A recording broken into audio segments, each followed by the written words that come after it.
I'm Captain Sabrina Lewis, 37 years old, U.S. Air Force.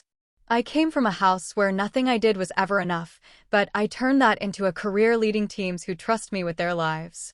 For years, I sent money home, covered bills, and kept showing up for a father who never once showed up for me. But on my wedding day, when he laughed out loud during my vows and mocked me in front of everyone, I made a choice that changed everything. Have you ever been humiliated by the very person you sacrificed the most for? If so, drop your story in the comments. You're not alone. Before I get into what happened, tell me where you're watching from. And if you've ever had to stand your ground against someone who tried to tear you down, hit like and subscribe for more true stories about setting boundaries and reclaiming your worth. What happened next might surprise you. I've been carrying my father's voice in my head for as long as I can remember. Not the kind that lifts you up or makes you feel seen, the kind that reminds you over and over that you're not quite enough. That no matter what you do, it'll never be the right thing. I'm Captain Sabrina Lewis, U.S. Air Force, and I've spent most of my life trying to prove something to a man who decided long ago that I wasn't worth the effort. My father, Gerald Lewis, was the kind of man who could make a compliment feel like an insult. Sharp-tongued, quick with a cutting remark, always more concerned about what the neighbors thought than what his own daughter needed. My mother, Patricia, learned early on to smooth over his edges, to laugh when he made a joke at someone's expense, to redirect conversations before they turned into arguments. She became an expert at keeping the peace, even when peace meant silence. Growing up, I learned to read the room before I entered it. I learned to make myself smaller, quieter, less of a target. But I also learned that no amount of good behavior would ever be good enough. I brought home straight A's, and he'd ask why I wasn't valedictorian. I made the varsity track team, and he'd say I should have focused on something more practical. When I told him I'd earned a full scholarship to the Air Force Academy, he shrugged and said, "Well, at least it's free." I stopped expecting praise. I stopped expecting much of anything. But I didn't stop trying. I told myself that if I just worked hard enough, accomplished enough, proved myself enough, maybe he'd see me differently. Maybe he'd be proud. So I joined the Air Force. I excelled in training. I pushed myself harder than anyone around me, not because I loved the work, though I did, but because I needed to be undeniable. I needed to be someone even my father couldn't dismiss. I deployed overseas. I led teams. I earned promotions. And every time I came home, every time I saw him, I waited for him to acknowledge it. To say something, anything, that sounded like respect. He never did. Instead, he made jokes. Called me a paper pusher in uniform. Asked if I spent my time filing reports or actually doing anything useful. At family dinners, he'd introduce me to his friends with a smirk and say, "This is my daughter, the one who thinks she's a hero." And they'd laugh. Because that's what people did around my father. They laughed. I sent money home when they needed it. I paid off debts. I covered car repairs, medical bills, property taxes. I didn't do it because I expected gratitude. I did it because that's what you do for family. But every check I sent felt like another attempt to buy something I knew I'd never get. And every time he cashed it without a word, I felt a little more foolish for trying. My mother never said anything. She'd thank me quietly in private, but she never stood up to him. Never told him to stop. I used to resent her for that. But over time, I realized she was just as worn down as I was. She'd spent decades trying to manage his moods, trying to keep the family together, and somewhere along the way, she'd lost the ability to push back. Or maybe she'd never had it to begin with. I met Ethan Ward 3 years ago at a joint training exercise. He was a logistics coordinator, calm and steady in a way that felt foreign to me. He didn't try to impress anyone. He didn't need to prove himself. He just did his job well and treated people with respect. We started talking during a late shift, and I was surprised by how easy it was. How he listened without interrupting. How he asked questions that showed he actually cared about the answers. We kept in touch after the exercise ended. Emails at first, then calls, then visits whenever we could manage them. Ethan never made me feel like I had to be anything other than who I was. He didn't need me to be smaller or quieter or more accommodating. He didn't expect me to carry everything on my own. He just wanted to be there, beside me, as an equal. When he proposed, I said yes without hesitation. Not because I needed to be saved or because I was looking for an escape, but because I wanted to build something with him. Something that didn't require me to constantly prove my worth. I told my parents about the engagement over dinner. My mother's face lit up. She hugged me, asked to see the ring, started talking about dates and venues and guest lists. My father barely looked up from his plate. "So you're really doing this," he said. "Yes," I said. "We are." He set down his fork and leaned back in his chair, studying me with that familiar expression, half amusement, half disdain. "You sure he knows what he's getting into?" My mother shot him a look, but he ignored her. "Ethan's a good man," I said carefully. "He's thoughtful. He's dependable. He respects what I do."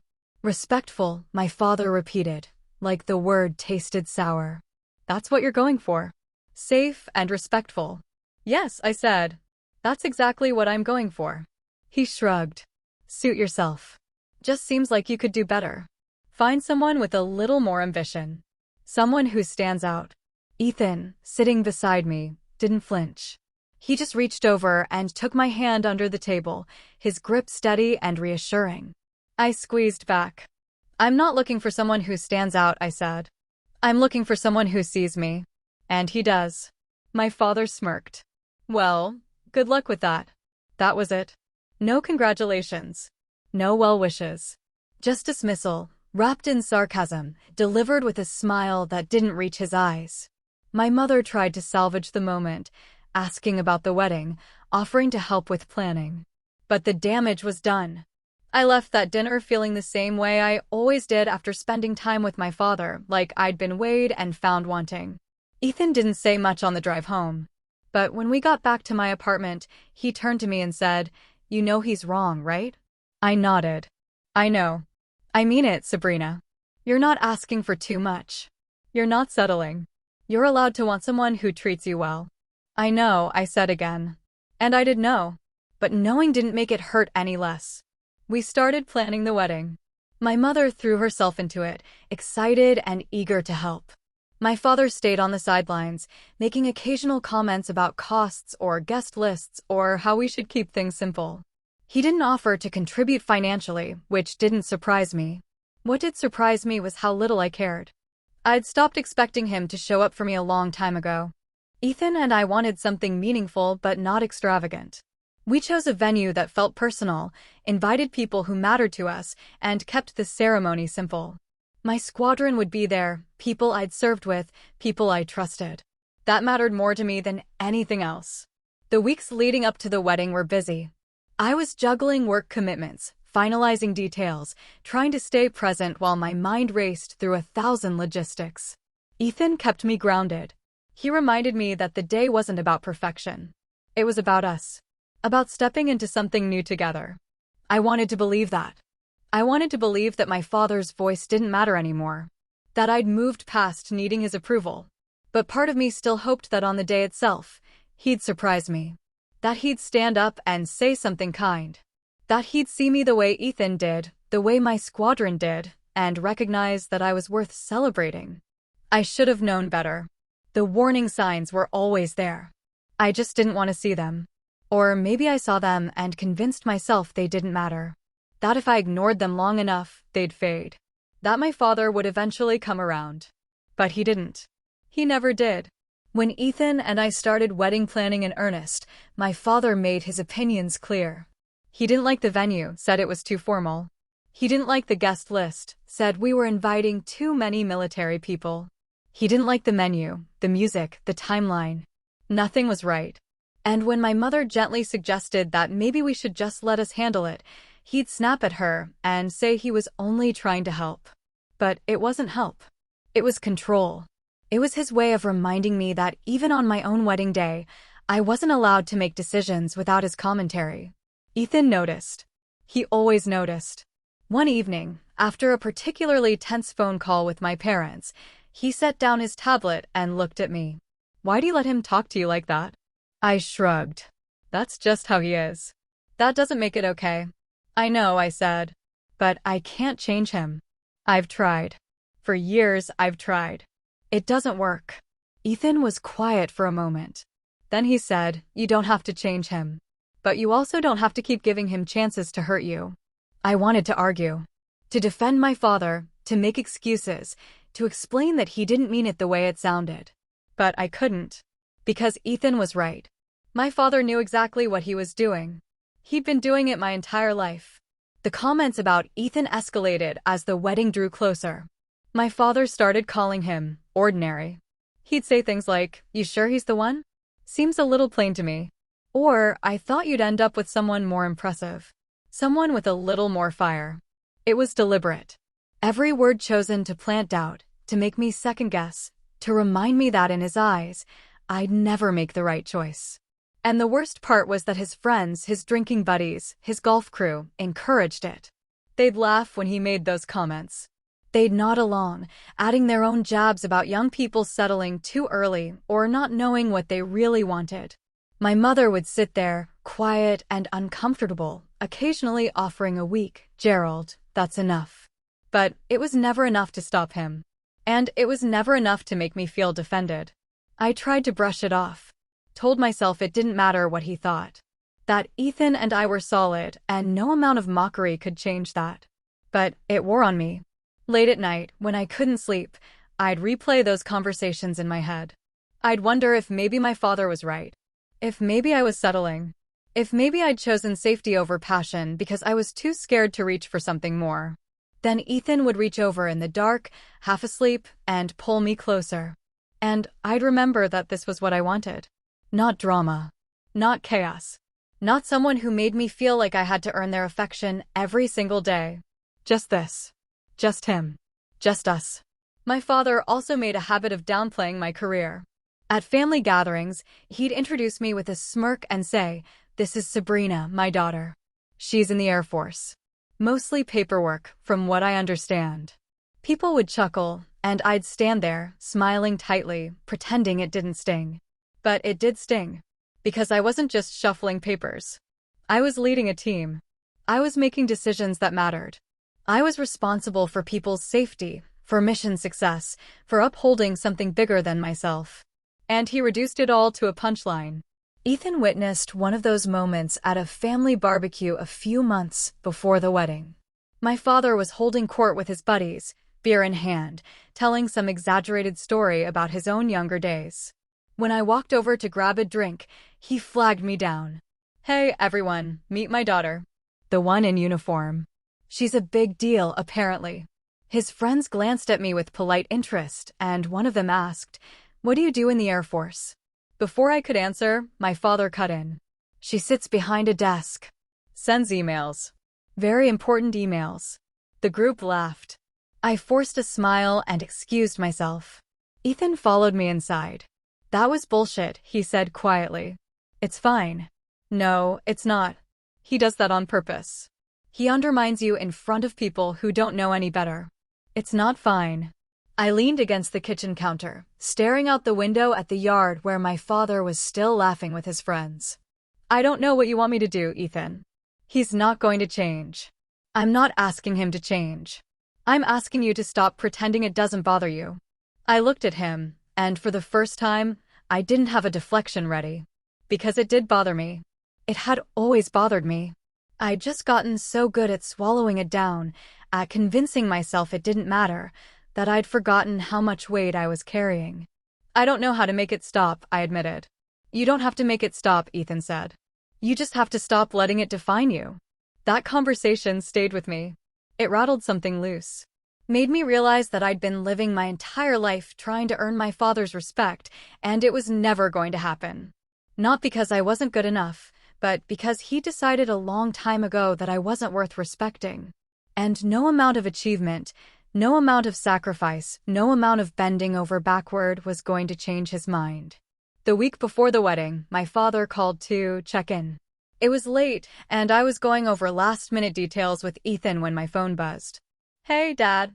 Just wanted to make sure you're not getting cold feet," he said, his tone light, almost teasing. "I'm not." "Good. Because it'd be embarrassing to cancel now. We've already told everyone." I bit the inside of my cheek. "We're not canceling." "Well, that's a relief." "I mean, Ethan seems nice enough. A little boring, maybe, but nice. He's not boring. If you say so. I just hope you know what you're doing. I do. There was a pause. Then he said, all right. See you Saturday. He hung up before I could respond. I set the phone down and looked at Ethan, who was watching me with quiet concern. He's never going to support this, I said. Not really. I know. Then why does it still hurt? Ethan reached for my hand. Because he's your father. And you keep hoping he'll show up for you. But Sabrina, you don't need him to. You've already shown up for yourself. I wanted to believe that. I wanted to walk into that wedding with my head high, unbothered by my father's opinions. But deep down, I knew his voice would be there. In the back of my mind. Waiting. The day of the wedding arrived clear and bright. The kind of day that feels almost too perfect, like the universe is holding its breath. I woke up early, nerves humming under my skin, and went through the motions: hair, makeup, dress. My mother was there, fluttering around, making sure everything was in place. She looked proud, emotional, like she'd been waiting for this moment as much as I had. My father, on the other hand, seemed distracted. He showed up late to the venue, complained about parking, and spent most of the pre-ceremony time on his phone. When my mother asked him to take a few photos with me, he sighed like it was an inconvenience. But I pushed it aside. This was my day. Mine and Ethan's. I wasn't going to let my father's mood ruin it. The ceremony space was beautiful. Simple but elegant. Rows of chairs filled with people I cared about, friends, family, colleagues from the squadron. Ethan stood at the front, looking calm and steady, and when our eyes met, I felt the knot in my chest loosen just a little. The processional started. My mother walked down the aisle, then the bridesmaids. Then it was my turn. My father offered me his arm, and we stepped forward together. I could feel his tension, the stiffness in his posture, but I focused on Ethan. On the way he smiled when he saw me. On the way everything else seemed to fall away. We reached the front. My father handed me off with a curt nod and took his seat. The officiant began. The words washed over me: love, commitment, partnership. All the things I'd wanted for so long. All the things I'd finally found. Then came the vows. Ethan went first. He spoke clearly, his voice steady and sure, and I felt tears prick at the corners of my eyes. When it was my turn, I took a breath and began. Ethan, I promise to stand beside you, and that's when my father's voice cut through the quiet. Are you sure you want to marry my fat, useless daughter? The words landed like a punch. The room went silent. A few people gasped. Some laughed nervously, unsure if it was a joke. I froze, my hands still holding Ethan's, my mind struggling to process what had just happened. My father was smirking, leaning back in his chair like he'd just delivered the punchline to a great joke. A few of his buddies chuckled. My mother's face went pale. Ethan's grip on my hands tightened. His jaw clenched, but he didn't move. Didn't speak. He was waiting for me, I realized. Waiting to see what I needed. But before I could find my voice, movement rippled through the groomsmen. They were all members of my squadron, people I'd served with, people I trusted. And they were standing. All of them. In unison. Lieutenant Alex Chin stepped forward. His voice was calm but firm, carrying across the room with unmistakable authority. Sir, he said, looking directly at my father. That's our commanding officer. The silence that followed was deafening. My father's smirk faltered. His face went from amused to confused to something close to panic as he looked around the room and saw the uniforms, the insignia, the unmistakable respect in the eyes of the people surrounding him. Sergeant Michael Alvarez spoke next, his tone just as steady. Captain Lewis has led our unit with integrity and skill. We're honored to be here. Lieutenant Commander Grace Nolan added, she's one of the finest officers we've served under. My father's face drained of color. He looked at me, then at the groomsmen, then back at me. For the first time in my life, I saw him at a loss for words. The officiant, to his credit, recovered quickly. Shall we continue? I nodded, my voice still caught in my throat. Ethan squeezed my hands again, grounding me. The ceremony resumed, but the atmosphere had shifted. The laughter was gone. The whispers had started. and my father sat in his seat, smaller somehow, his confidence shattered. I finished my vows. Ethan finished his. We exchanged rings. The officiant pronounced us married. And when Ethan kissed me, I felt a strange mix of triumph and sadness. Because I'd wanted this day to be perfect. I'd wanted it to be about love and hope and new beginnings. And my father had tried to make it about him. About his cruelty. About his need to diminish me. But he'd failed. Because the people who mattered, the people who really knew me, had stood up. They'd shown him, and everyone else in that room, exactly who I was. And for the first time, I didn't need his approval. I didn't need him to see me. Because I was already seen. The reception started, but the energy was off. People congratulated us, smiled, danced, but there was an undercurrent of tension. Whispers followed my father wherever he went. I saw my mother pull him aside at one point, her face tight with anger, but he brushed her off. He tried to laugh it off with his friends, but they weren't laughing. They looked uncomfortable. Embarrassed, even. Ethan stayed close to me all night. He didn't ask if I was okay, he knew I wasn't. But he didn't push. He just stayed beside me, a steady presence, reminding me that I wasn't alone. My squadron members found me during a quiet moment. Lieutenant Chin was the first to speak. "Captain, I hope that wasn't out of line." I shook my head, my throat tight. "It wasn't." "Thank you." "We meant every word," Sergeant Alvarez said. "You've earned our respect 100 times over. We weren't about to let anyone take that from you." Lieutenant Commander Nolan smiled. "Besides, someone needed to remind him who you really are." I blinked back tears. "I don't know what I would have done if you hadn't stepped in." "You would have handled it," Chin said. "You always do. But you shouldn't have to handle it alone." That broke something in me. For years, I'd carried everything by myself. I'd swallowed every insult, every dismissal, every cruel joke, and told myself it didn't matter. That I could rise above it. That I didn't need anyone's help. But standing there, surrounded by people who respected me, who saw me, I realized how much I'd needed this. How much I'd needed someone to stand up for me when I couldn't stand up for myself. "Thank you," I said again, my voice barely above a whisper. They nodded and stepped back, giving me space. Ethan pulled me onto the dance floor, and we moved together in silence, the music swelling around us. I rested my head against his shoulder and let myself feel everything I'd been holding back, the humiliation, the anger, the relief, the gratitude. "I'm sorry," I murmured. "For what?" "For him. For what he said. For ruining our day." Ethan pulled back just enough to look at me. "He didn't ruin anything. He showed everyone exactly who he is. And your squadron showed everyone who you are. That's not ruin. That's clarity." I wanted to believe him. I wanted to let go of the shame that was still clinging to me, the feeling that somehow I should have seen this coming. That I should have done something to prevent it. But maybe Ethan was right. Maybe this wasn't about me at all. Maybe my father had spent so long trying to make me feel small that he'd forgotten other people could see through him. And today they had.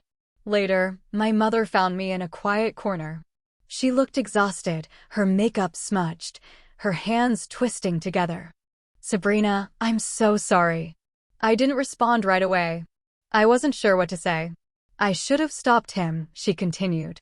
"I should have said something years ago. I kept thinking if I smoothed things over, if I kept the peace, it would get better. But it didn't. It just got worse." "Why didn't you ever stand up to him?" I asked, my voice sharper than I intended. She flinched. "I don't know. Fear, maybe. Habit." I convinced myself that it was easier to go along than to fight. "But I see now that my silence hurt you. And I'm sorry." I looked at her, really looked at her, and saw someone who'd been worn down by years of trying to manage an impossible situation. Someone who'd lost herself in the process. "I don't blame you," I said finally. "But I can't keep doing this. I can't keep pretending that his behavior is okay. That it doesn't hurt." "I know," she said. "And I don't expect you to. I just wanted you to know that I'm proud of you. I've always been proud of you." I should have said it more. I nodded, my chest tight. "Thank you." She hugged me, and I let her. But I also knew that something had shifted. I couldn't go back to the way things were. I couldn't keep sacrificing my own peace to keep everyone else comfortable. The rest of the night passed in a blur. Ethan and I smiled for photos, cut the cake, danced with guests. But my mind was elsewhere, turning over everything that had happened. My father left early, slipping out without saying goodbye.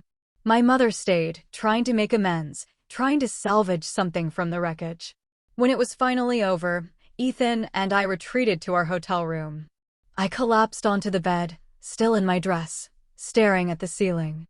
I keep replaying it, I said, over and over, wondering if I should have said something. If I should have, you don't have to wonder, Ethan interrupted gently. You didn't do anything wrong. He did. And now everyone knows it. But what if they don't? What if they think I'm weak? That I can't even stand up to my own father? Ethan sat beside me, his hand resting on mine. Sabrina, your squadron stood up for you. Not because they think you're weak, but because they know you're strong. And they wanted to make sure your father knew it too. I closed my eyes, letting his words sink in. For so long, I'd equated strength with silence, with enduring, with never letting anyone see how much it hurt. But maybe strength was also about letting people in, about accepting support, about recognizing when someone else's behavior was the problem, not my reaction to it. I don't want him in my life anymore, I said quietly. Not like this. Then he won't be. It sounds so simple when you say it. It's not simple, Ethan said. But it's necessary. And you're not doing it alone. I turned to look at him, this man who'd stood beside me through everything, who'd never once made me feel like I was asking for too much. I love you. I love you too. We stayed there for a long time, the weight of the day settling over us. And for the first time, I felt something shift inside me. Not closure, exactly, but the beginning of it. The understanding that I didn't need my father's approval to be whole. That I'd been enough all along. The days after the wedding were strange. We went on our honeymoon, a quiet trip to the coast where we could decompress and just be together. But even in that peaceful space, I couldn't stop thinking about what had happened. About the look on my father's face when my squadron stood up. About the whispers that had followed him for the rest of the night. Ethan was patient. He didn't push me to talk when I wasn't ready. He just stayed close, a quiet reminder that I wasn't alone. When we got back, I made a decision. I called my mother and told her that I needed space from my father. That I wasn't going to keep pretending everything was fine. That I wasn't going to keep funding his lifestyle or chasing his approval. She was quiet for a long time. Then she said, I understand. Do you? I asked. Because you've spent years defending him. Making excuses for him. I have, she admitted. And I was wrong. I see that now. I don't know how to fix it. You can't fix it, I said. Not for me. But you can decide what you're willing to tolerate. And I've decided I'm done. After that call, I blocked my father's number. I stopped sending money. I stopped checking in. I drew a line and I held it. It wasn't easy. There were moments when I second-guessed myself. When I wondered if I was being too harsh, too unforgiving. But then I'd remember his voice during my vows. The way he'd tried to humiliate me in front of everyone I cared about. And I'd remember that I deserved better. My squadron noticed the change in me. I was lighter somehow. More present. Lieutenant Chin asked me about it one day after a briefing. You seem different, Captain. Different how? I don't know. Freer, maybe? I smiled.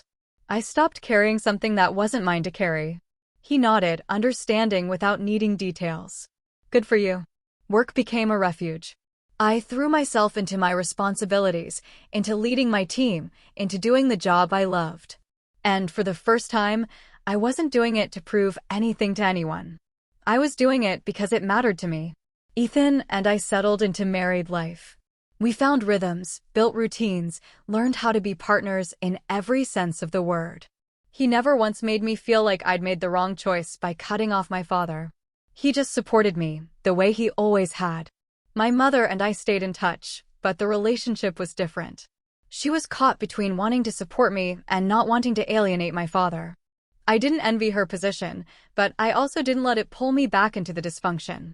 One afternoon, she called to tell me that my father had been asking about me. What did you tell him? I asked. That you needed space. That he hurt you. And what did he say? She hesitated. He said you were being dramatic. That it was just a joke. I wasn't surprised. It wasn't a joke, Mom. And if he can't see that, then there's nothing left to say. He's struggling, she said quietly. Without your help, things have been hard. That's not my responsibility. I know. I just thought you should know. After we hung up, I sat with that information. Part of me felt guilty. Part of me felt vindicated. But mostly, I just felt tired. Tired of being the one who had to bend. Tired of being the one who had to forgive without ever receiving an apology. Weeks passed. Then months. My father didn't reach out. My mother kept me updated, carefully, cautiously. She told me that his friends had started pulling away. That people had been talking about the wedding. That his reputation, which he'd always cared so much about, had taken a hit. I didn't take pleasure in it. But I didn't feel guilty either. He'd spent years mocking me, dismissing me, tearing me down. And now, finally, people were seeing him for who he really was. Meanwhile, I was thriving. I received a promotion. My squadron continued to perform at the highest level. Ethan and I talked about the future, about maybe starting a family, about buying a house, about all the things we wanted to build together. One evening, as we sat on the couch, Ethan asked, "Do you ever think about reconciling with him?" I considered the question. Sometimes. But then I remembered that reconciliation requires two people. And he's never once apologized. He's never once acknowledged what he did. Do you think he ever will? I don't know. Maybe. But I'm not going to wait around hoping for it. Ethan nodded. That's fair. I spent so much of my life trying to earn his respect, I said. And I finally realized that I don't need it. I have respect from the people who matter. From my team. From you. From myself. That's enough. More than enough, Ethan said, pulling me close. And in that moment, I believed it. I believed that I'd made the right choice. That I'd chosen myself, my peace, my future. And that was worth more than any relationship built on obligation and pain. Time has a way of softening things. Not erasing them, but making them easier to carry. A year after the wedding, I found myself in a place I hadn't expected, steady, content, no longer waiting for the other shoe to drop. Ethan and I had built a life that felt solid. We'd bought a small house near base, filled it with things that mattered to us, and learned how to navigate the everyday challenges of marriage with patience and humor. My career continued to move forward. I was given more responsibilities, more autonomy. My squadron respected me, trusted me, and I worked hard to earn that trust every single day. The wedding incident faded into the background, though it was never fully forgotten. Every now and then, someone would reference it, usually with a kind of quiet solidarity, a reminder that they'd stood with me when it mattered. My father remained absent. My mother and I spoke occasionally, but the conversations were careful. She'd tell me about her life, about the small things happening in their world, but she rarely mentioned him directly. When she did, it was with a kind of weariness, like she was tired of defending him, but didn't know how to stop. Then, about 18 months after the wedding, I got a call. It was my mother, and her voice was shaky. "Sabrina, your father had a heart attack." My stomach dropped. "Is he okay?" "He's stable. They're keeping him in the hospital for observation." But it was close. I didn't know what to feel. Relief that he was alive. Anger that even now he was pulling me back into his orbit. Fear that I'd regret it if something happened and I hadn't tried one more time. "Do you want me to come?" I asked. "Only if you want to," she said. "I'm not going to pressure you." I told her I'd think about it, and after we hung up, I sat in silence for a long time. Ethan found me there, staring out the window. "What do you need?" he asked. "I don't know. Part of me thinks I should go. That maybe this is the moment where he finally sees things clearly. But another part of me thinks it's just going to be more of the same." "What does your gut say?" I closed my eyes. "That I'll regret it if I don't at least try. But I'm scared." "Then I'll come with you." We drove to the hospital the next day. My mother met us in the waiting area, looking older and more fragile than I remembered. She hugged me tightly, whispering thank you over and over. "He's awake," she said. "He knows you're here." I nodded, my heart pounding. Ethan squeezed my hand, and we walked into the room together. My father looked small in the hospital bed. Pale, tired, hooked up to machines that beeped softly in the background. He looked at me when I entered, and for a moment, something flickered in his eyes. Surprise, maybe. Or regret. Sabrina, he said, his voice rough. Hi, Dad. He glanced at Ethan, then back at me. You came. I did. There was a long silence. My mother hovered near the door, uncertain. Ethan stayed by my side, solid and quiet. I thought you might not, my father said finally. I almost didn't. He nodded slowly, like he understood. Like he knew exactly why. I've had a lot of time to think. Lying here, realizing I could have died. And I kept my voice neutral, not willing to give him anything until I knew where this was going. I was wrong. About a lot of things. The words came out stiff, unpracticed. Like he'd never said them before. What I said at your wedding. That was wrong.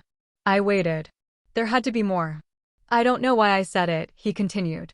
I thought it was funny. I thought people would laugh. I didn't think about how it would make you feel. You never do, I said quietly. Think about how I feel. He flinched. I know. Do you? I stepped closer to the bed, my hands clenched at my sides. Because you've spent my entire life making me feel like I'm not good enough. Like nothing I do will ever matter. And I'm tired, Dad. I'm tired of waiting for you to see me. I see you now. Now? After a heart attack? After you humiliated me in front of everyone I care about? That's when you finally see me. He looked away, his jaw tight. I was jealous. That stopped me. What? You did everything right. You got the scholarship. You built a career. You're respected. You have a good man who loves you. And I watched all of that happen, and I felt like you didn't need me anymore. Like I was irrelevant. I stared at him, trying to process what he'd just said. So you tore me down. Because you felt irrelevant. I didn't know what else to do. You could have been proud of me, I said, my voice breaking. You could have supported me. You could have been my father. I know. His eyes were wet now, and I'd never seen my father cry. Not once. I know, and I'm sorry. I don't know if that means anything to you, but I'm sorry. I wanted to feel relief. I wanted this apology to fix something, to heal all the years of damage. But it didn't. Because words, even sincere ones, couldn't erase what he'd done. They couldn't give me back the childhood I'd spent trying to earn his love. I don't know if I can forgive you, I said honestly. I'm not asking you to, he replied. I just wanted you to know that I was wrong. That you deserved better. That you've always deserved better. Ethan's hand found mine, anchoring me. My mother was crying softly by the door. If you want a relationship with me, I said carefully, it has to be different. No more jokes at my expense. No more criticism disguised as concern. No more making me feel small so you can feel big. I understand. I mean it, Dad. If you can't respect me, then I'm done. For good. I'll do better, he said. I promise. I wanted to believe him. Part of me desperately wanted to believe that this moment would change everything. But I'd learned not to trust promises. I'd learned to trust actions. We'll see, I said. We stayed a little longer. My mother fussed over him, adjusting his blankets, asking if he needed anything. Ethan and I eventually said our goodbyes, and as we walked out of the hospital, I felt exhausted. How are you feeling? Ethan asked. I don't know. Like maybe there's a chance. But also like I'm setting myself up to be disappointed again. You don't have to decide anything right now. You can take it one day at a time. What if he goes back to the way he was? Then you'll do what you've always done. You'll protect yourself. You'll choose you. I leaned into him as we walked to the car, grateful for his steadiness. For the way he never tried to fix things or push me toward forgiveness. He just let me feel what I needed to feel. Over the next few months, my father and I had sporadic contact. He called occasionally, awkward conversations where he asked about work and tried to sound interested. He didn't make jokes at my expense. He didn't criticize. It felt strange, like we were both learning how to talk to each other for the first time. My mother said he was trying. That he'd been different since the heart attack. More reflective. Less combative. I didn't know if it would last, but I appreciated the effort. One evening, he called and asked if Ethan and I would come to dinner. Just the four of us. I want to do this right, he said. I want to try. I agreed, cautiously. When we arrived, the house felt different. Quieter. My father greeted us at the door, shaking Ethan's hand, telling him it was good to see him. It was stilted, but it was genuine. Dinner was simple. My mother had made my favorite meal, and we ate and talked about safe topics, work, the house, plans for the holidays. My father didn't dominate the conversation. He asked questions. He listened. It wasn't perfect, but it was progress. As we were leaving, he walked us to the door. "Thank you for coming," he said. "I know I don't deserve another chance. But I'm grateful you're giving me one." "I'm not promising anything," I said. "But I'm willing to see where this goes." He nodded. "That's more than I deserve." On the drive home, Ethan asked, "Think he'll keep it up?" "I don't know. Maybe. Or maybe he'll slip back into old patterns. But at least now I know I can walk away if I need to." "You've always known that." "I know. But now I believe it." The months that followed weren't easy. There were moments when my father reverted to old habits, a cutting remark here, a dismissive comment there. But when I called him on it, he apologized. And slowly, painstakingly, we found a new rhythm. One built on boundaries and honesty instead of obligation and resentment. It wasn't the relationship I'd wanted as a child. It wasn't the kind of bond where I could call him for advice or lean on him when things got hard. But it was something. And for now, that was enough. Years passed. Ethan and I celebrated anniversaries, navigated deployments, built a life that felt more solid with each passing season. I made lieutenant colonel. My squadron continued to excel. I found fulfillment in my work, in the people I led, in the knowledge that I was making a difference. My father and I maintained a careful distance. We saw each other a few times a year, holidays, birthdays, the occasional dinner. The conversations were cordial, sometimes even warm. He asked about my career with what seemed like genuine interest. He complimented Ethan. He never made another joke at my expense. But I never forgot what it had taken to get here. I never forgot the years of mockery, the wedding, the way he'd tried to shrink me down to make himself feel bigger. And I never let my guard down completely. Because I'd learned that people could change their behavior without changing who they fundamentally were. And my father was still the man who'd chosen cruelty over kindness for most of my life. My mother seemed lighter, though. Less burdened. She told me once, over coffee, that she'd started standing up to him more. That she'd stopped making excuses for his behavior. That she was trying to find herself again after years of losing herself in him. "I'm proud of you," she said. "For setting boundaries. For not letting him walk all over you." "I wish you'd done it sooner," I said gently. "So do I. But I'm doing it now. That has to count for something." It did count. And watching her reclaim pieces of herself gave me hope that people could grow, even late in life. Ethan and I started talking seriously about having kids. It was a conversation that scared me, not because I didn't want children, but because I worried about what kind of grandparents my parents would be. Whether my father would treat my children the way he'd treated me. "We'll protect them," Ethan said. "The same way we protect ourselves. We'll set boundaries. And if he crosses them, he's out." You make it sound so simple. It's not simple. But it's necessary. And we'll do it together. That confidence, that certainty that we could handle whatever came, made me believe that maybe it would be okay. That maybe I could give my children something I'd never had, a family where respect wasn't conditional. One afternoon, I got a call from Lieutenant Chin. He'd been promoted, transferred to a new assignment, but we stayed in touch. He told me he'd been asked to speak at a leadership conference, and he wanted to tell the story of the wedding. "I want to talk about what it means to stand up for the people you lead," he said. "About how leadership isn't just about rank. It's about respect." And I can't think of a better example than what happened that day.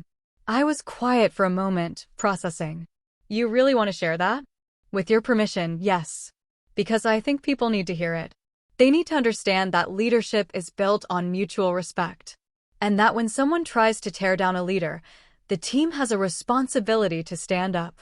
"You have my permission," I said. "Just don't make me sound like a victim." "I'm not." "I wouldn't dream of it, Captain. You're one of the strongest people I know."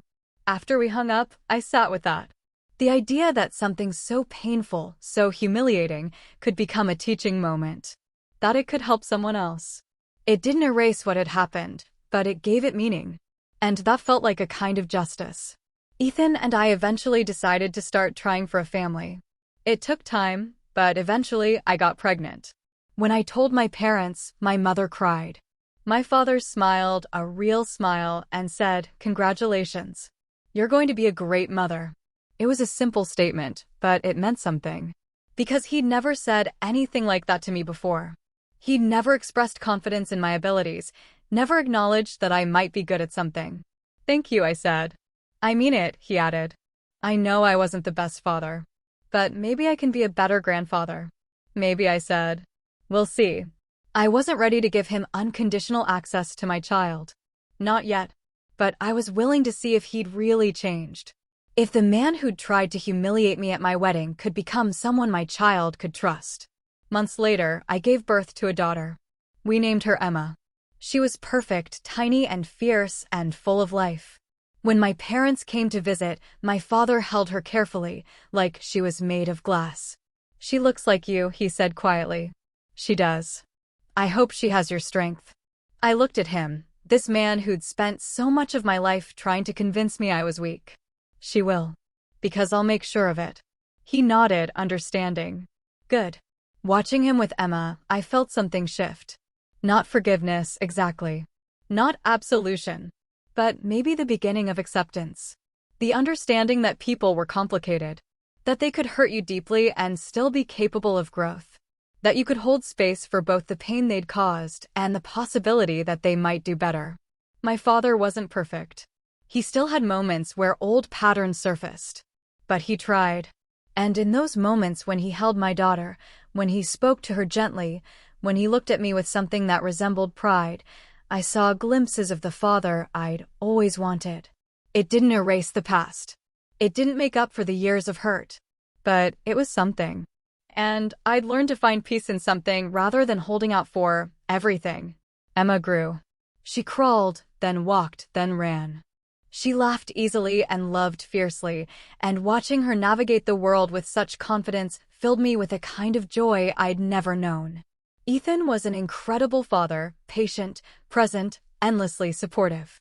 We built a home where Emma felt safe to be herself, where her worth wasn't conditional, where she never had to earn our love.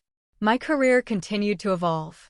I took on new challenges, led larger teams, made decisions that impacted hundreds of people. The work was demanding, but it mattered. And I'd learned to balance it with the rest of my life, to set boundaries that protected my time with my family.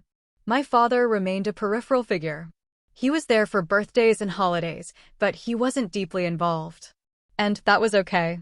I'd stopped expecting him to be someone he wasn't. I'd stopped waiting for him to fill the role I'd always wanted him to play.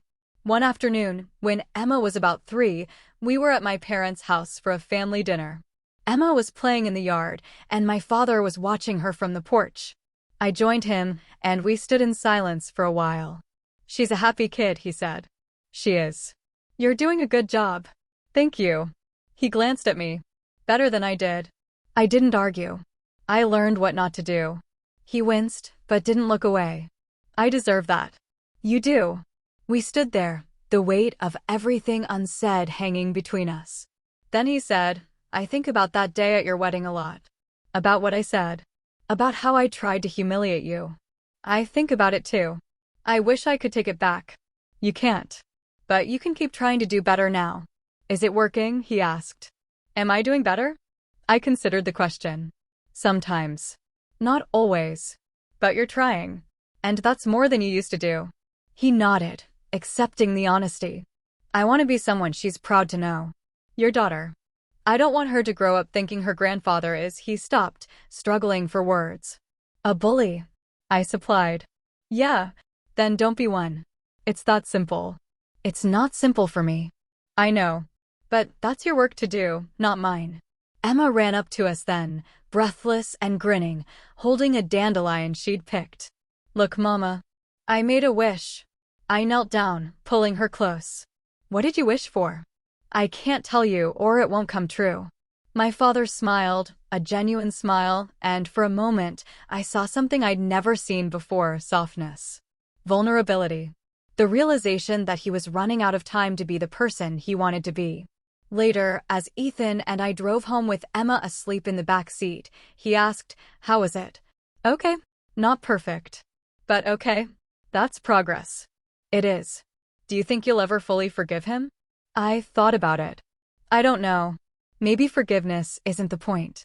Maybe the point is that I've built a life where his opinion doesn't define me anymore. Where I'm not waiting for him to validate me. Where I'm just living and he's either part of it or he's not. And right now, he's part of it. In a limited way. And I'm okay with that. Ethan reached over and squeezed my hand. "I'm proud of you. For everything you've done. For the way you've handled all of this. I couldn't have done it without you." "Yes, you could have.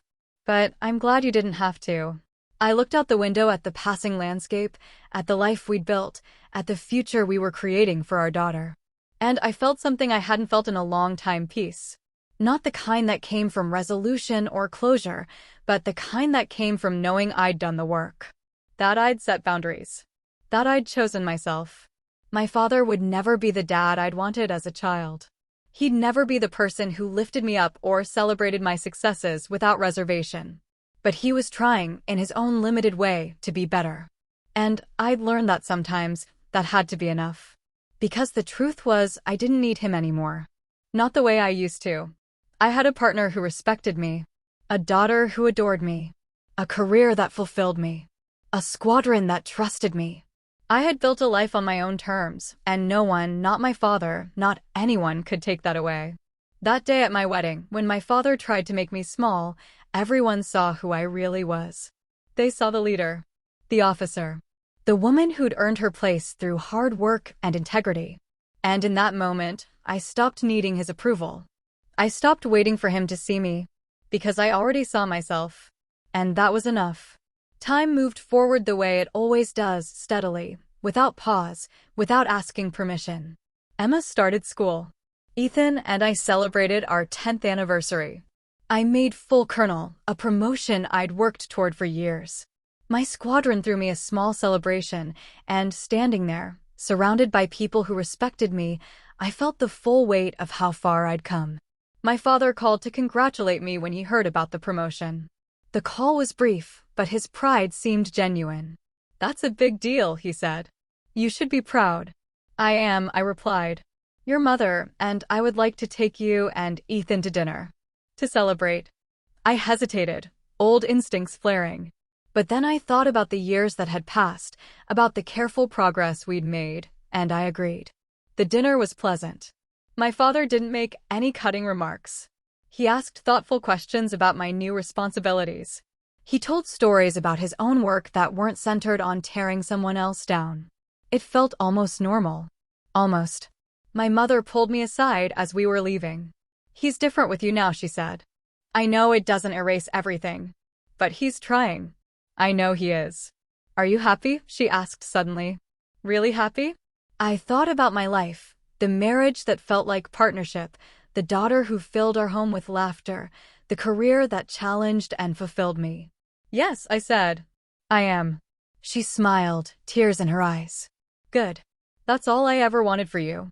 I wish you'd wanted it for yourself too." "I'm working on it," she said. Better late than never, right? Right. As we drove home that night, I reflected on how much had changed. How I'd gone from a woman desperate for her father's approval to someone who no longer needed it. How I'd built a life defined by my own choices, my own values, my own sense of worth. My father would always be a complicated figure in my life. Someone who'd caused deep hurt, but who was also capable of growth, however slow and imperfect. I'd learned to hold both truths at once, that he'd failed me in fundamental ways, and that he was trying, now, to do better. But more importantly, I'd learned that his failures didn't define me. That I could be strong and successful and loved without his validation. That respect wasn't something you inherited or begged for, it was something you earned through your actions, your integrity, your commitment to being better than the worst things done to you. Emma asked me once, when she was about 7, if Grandpa had always been nice to me. I'd paused, considering how to answer. No, I said honestly. He wasn't always kind. He said things that hurt me. Why? I don't know, sweetheart. Sometimes people hurt others because they're hurting themselves. It doesn't make it okay, but it helps to understand. Did you forgive him? I'm still figuring that out, I admitted. But I decided that I wouldn't let his mistakes stop me from being happy. And that's been the most important thing. She'd nodded, processing, then hugged me tight. I think you're brave, Mama. Thank you, baby. And I think you're the best mom ever. That moment stayed with me. Because it reminded me what I was building, a different kind of family. One where love wasn't conditional. Where children didn't have to earn their parents' approval. Where mistakes were acknowledged and repaired, not ignored or minimized. My career continued to flourish. I was given command of a larger unit, more responsibility, more opportunities to lead. The work was demanding, but I'd learned how to balance it with the rest of my life. How to be present for my family while still giving my best to my team. Lieutenant Chin, now a captain himself, stayed in touch. He'd used the wedding story in his presentation, and it had resonated with his audience. He told me later that several young officers had approached him afterward, sharing their own stories of standing up for leaders who'd been disrespected. You started something, he'd said. You showed people that it matters. I didn't know about starting something, but I knew that my squadron had given me a gift that day, the gift of being seen, of being defended, of knowing that I wasn't alone. And in my own leadership, I tried to give that same gift to others. To create environments where people felt valued, where respect flowed both ways, where no one had to shrink themselves to fit someone else's expectations. Years continued to pass. My parents aged. My father's health remained precarious, a reminder of his mortality. My mother grew more independent, more willing to speak her mind. Their relationship shifted too, becoming something more equitable, less one-sided. One evening, my father called me. His voice was different, softer, more uncertain. I've been thinking, he said, about everything, about how I treated you. And I wanted to say, properly, that I'm sorry. Not just for the wedding. For all of it. For making you feel like you had to earn my love. For not being the father you deserved. I was quiet, letting his words settle. I don't expect you to forgive me, he continued. I don't even know if I deserve it. But I wanted you to know that I see it now. I see what I did. And I'm sorry. Thank you, I said finally. That means something. Does it mean enough? I don't know. But it's a start. We talked for a while longer, about small things, comfortable things. And when we hung up, I felt something release in my chest. Not complete healing, that might never come. But a kind of letting go. An acceptance that this was as good as it would get, and that maybe, just maybe, that was okay. Because I'd learned that you couldn't force people to be who you needed them to be. You could only decide what you were willing to accept, what boundaries you needed to protect yourself, and what kind of person you wanted to be regardless of what others chose. I chose strength. I chose integrity. I chose to build a life where respect was foundational, where love was freely given, where no one had to prove their worth. And in making those choices, I found something I'd been searching for my entire life, not my father's approval, but my own. The understanding that I was enough, exactly as I was. That I'd always been enough. That day at my wedding, when my father tried to make me small, everyone saw who I really was. They saw the leader, the officer, the woman who'd earned her place through hard work and dedication. And in that moment, something fundamental shifted. I stopped needing external validation. I stopped waiting for someone else to tell me I mattered. Because I already knew. And that knowledge, that deep, unshakable certainty of my own worth, became the foundation of everything that followed. Respect isn't inherited. It's earned. And I stopped letting anyone else decide mine. My life is defined by my choices, not by my father's laughter. By the family I've built, the people I've led, the love I've given and received. And in the end, that's the only legacy that matters, not what was done to me, but what I chose to do despite it. I chose myself. And I've never regretted it. Emma graduated high school with honors. Watching her walk across that stage, confident and self-assured, I felt something complete inside me. She'd grown up knowing she was valued, knowing her voice mattered, knowing she never had to shrink herself to make someone else comfortable. That was the legacy I'd wanted to give her. That was the cycle I'd broken. My father was there that day, sitting beside my mother in the audience. He was friendlier now, his hair completely white, his movements slower. But when Emma's name was called, he stood and applauded. And when she found us afterward, diploma in hand, he hugged her and told her he was proud. "You're going to do great things," he said to her. "I learned from the best," Emma replied, looking at me. My father's eyes met mine over Emma's shoulder. There was understanding there. Acknowledgement. He knew who she meant. Later, at the celebration dinner, Emma announced she'd been accepted to the Air Force Academy. The same path I'd taken. The same scholarship I'd earned. I felt my throat tighten with pride and something else, the recognition that she'd chosen this not because she had to prove herself, but because she wanted to serve. "Following in your mom's footsteps," Ethan said, beaming. "More like making my own path," Emma corrected with a smile. "But yeah, Mom showed me it was possible." My father was quiet through most of the dinner. But as we were leaving, he pulled me aside. "I wish I'd known how to be proud of you back then," he said. "The way you are with her. The way you've always shown up for her." "You can't change the past," I said. "I know. But watching you with Emma, watching the kind of parent you became, I see what I missed. What I threw away because I was too stubborn and too stupid to see what I had." I looked at this old man, my father, who'd caused me so much pain and who'd spent his last years trying to make amends. He'd never be the dad I'd needed as a child. But he'd become someone who could acknowledge his failures. And in its own way, that mattered. "You're here now," I said simply. "That counts for something." He nodded, his eyes wet. "Thank you. For not giving up on me completely." "I didn't do it for you," I said honestly. "I did it for me. Because I needed to know I'd tried. That I'd given you every chance to be better." "And did I? Get better?" I considered the question. "You got better enough. Not perfect. But enough." He smiled sadly. "I'll take it." We rejoined the family, and I watched as Emma laughed with Ethan, as my mother fussed over the dessert, as my father sat quietly, present but not dominating. This was my family, imperfect, complicated, but mine. And I'd built a life where that was enough.